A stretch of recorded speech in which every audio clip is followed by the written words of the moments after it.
So there is someone in the Christmas story, in the narrative of Jesus being born, that is really key to this. It might seem really super obvious to you. Mary is so key to this whole narrative. Let's have a quick look at Luke 1 verse 38, and it says this: "I am the Lord's servant," Mary answered. "May your word to me be fulfilled."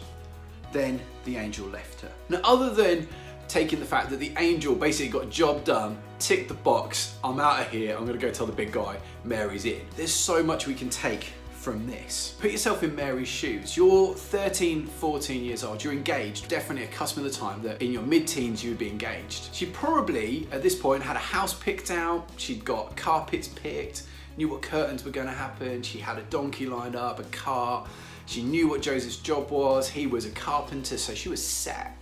Life was set and it was all good. And then the angel shows up and he says to Mary, "Do not be afraid, I have glad tidings of great joy for you." And then the angel shared this news with her. God has chosen you to carry his son into the world.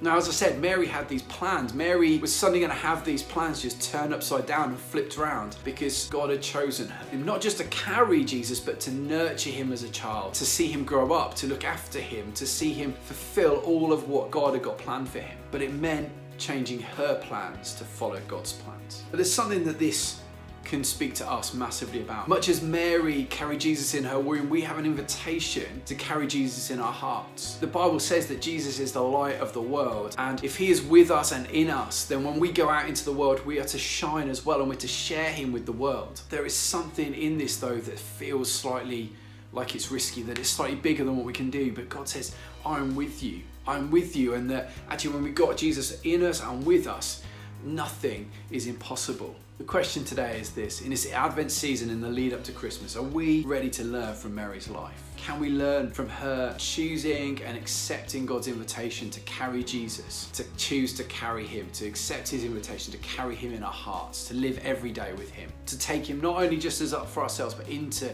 the world, to change the world around us?